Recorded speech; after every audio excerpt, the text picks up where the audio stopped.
This is not a Let's Play of the Beginner's Guide. I know that's a weird way to start the video, but I figured I should say that at the onset because I'm not Let's Playing this. There's no way to Let's Play this. Anybody who tries to Let's Play this is doing a disservice to both the game and to you as the viewer of it. This game needs to be experienced properly. That means you and the game, headphones if you got them, and nothing else. Now, if you're not familiar with the Beginner's Guide, this was made by the same guy behind the Stanley Parable back in 2013, which was a very critically acclaimed sort of metagame that explored the relationship between a game and the player. And so the question became, how do you move on from that? How do you go beyond making a metagame? Like, it was such an ambitious project. Where do you go next? He made a game about game development. The setup to the game is this. Davey Wreden himself, through narration, presents to the player a sequence of games made by his possibly apocryphal friend named Coda through 2008 to 2011. Now, this is just a series of like 12 or 13 games. He gives them to you in chronological order, and as he goes through, he explains to you what he thinks of each game, what he thought worked, what he thought didn't, talks about some of the puzzles and the design, he talks about the design process, but most importantly, he tells you what he thinks is what each game and each chunk of each game says about Coda and what he was going through at the time. Now, this is where the Beginner's Guide really comes into its own. It becomes an exploration of these various relationships, and the fact that it's done via narration from Davey as opposed to Coda himself, or presenting it as though these were Davey's games, gives an extra angle of the potentially unreliable narrator, because you find yourself, as you're listening to him, go, well, here's my interpretation. I didn't like this. This was pretty good. I thought this was kind of dumb. It makes you question what you're seeing, but also what you're hearing, and frequently they'll contradict. The game throws a lot of information at you, sometimes very quickly. There'll be on-screen text saying one thing while the narration is saying another thing. And that's intentional. That's sort of the inability to really find your grounding is very central to the game. Some of the games have puzzles that can't be solved, although there's not a lot of puzzles, but there's small puzzles that can't be solved. Some of them will have obstacles you can't get past. Some of them will have things that are actually outside the play space, all of which is shown to you by Davey as he pulls down the barriers around you.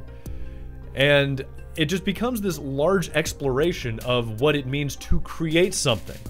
How this is personal expression as opposed to simply something for someone else to play through. In fact, one of the things about the setup is that each of these games was not presented to the public. These were private games, and so as you're playing them, and as Davey is presenting them to you and explaining them to you and saying what he thought of Coda doing this, that, or the other thing, there's this very looming feeling that you're not supposed to be seeing this anyway. It becomes sort of like looking into someone's diary that you're not supposed to. You find yourself questioning, should I even be playing this? Should I be seeing this? And more importantly, should you be showing me this? Now, as I said, just like the Stanley Parable, there aren't a lot of actual objectives to this. Like, these aren't levels that have an end that you need to find. There aren't any achievements that I'm aware of. It really is just exploration. So the question is, well, why is it a game instead of like a film or something? And the reason is, it really requires the feedback between player and game. The narration is triggered by as you explore, and it's possible to derail the narration for a while you just look around at the landscape. Or occasionally the narrator will, Davey will pop in and say, I know that looked fun, but there's nothing over there.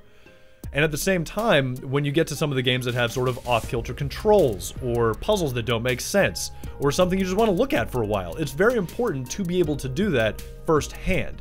Now, I'm not going to spoil anything to this, not because there's a big twist ending, but rather because as the plot develops, and we sort of go down this rabbit hole between Coda's psyche and his friendship with Davey Wreden, that's the kind of thing that you have to see for yourself. You have to experience it for yourself all the way to the end. It's not a long game. It's only about an hour and a half long. It's $8, and I know that sounds expensive for a short game, but that's a movie length. You spend 20 bucks on a movie. Hell, you'd spend $15, $20 on fast food, and you'd be done with that in 10 minutes. So I think it's absolutely worth it. There aren't a lot of works out there that you can actually use to compare to the Beginner's Guide. Really, the only thing I can think of would be like Rejected by Don Hertzfeldt, a series of animated shorts that were supposedly made for some commercial he got hired for, but were rejected because they were terrible. So you can now watch each of these little things, and it sort of shows the mental degradation of Don Hertzfeldt as he made them. And I know this all sounds very, like, overly high-minded, like it's really snooty and up its own ass, but it's really not. And it gives you an experience that you won't find in games really ever. I mean, I can't think of any games, not even the Stanley Parable, that can give you an experience like this. Not games like, I mean, meta games aren't new. You know, even games like Journey and Braid, Spec Ops: The Line. There are a lot of games that will tackle the meta level, but nothing like this. I don't know how many, you know, I don't know how often I'm going to do a video like this. That's not a Let's Play, but this one needed it. Because you can't go into this knowing too much. The more you go into this game knowing ahead of time, the less of an impact it will have. It's very important to go into this and just experience it fresh. So absolutely do it, okay? Now, we're going to get back into gameplay videos, but I wanted to do this one because, you know, I stayed up all night playing it and it just blew me away. I had to get my thoughts out, so there you go, alright? There's a link in the description. Please check it out. If you have the money, just... I'm sorry if it sounds like I'm flogging it. It's just so damn good, okay? Alright, we're gonna get back into the gameplay soon. Alright? Okay. Till next time, SGD out.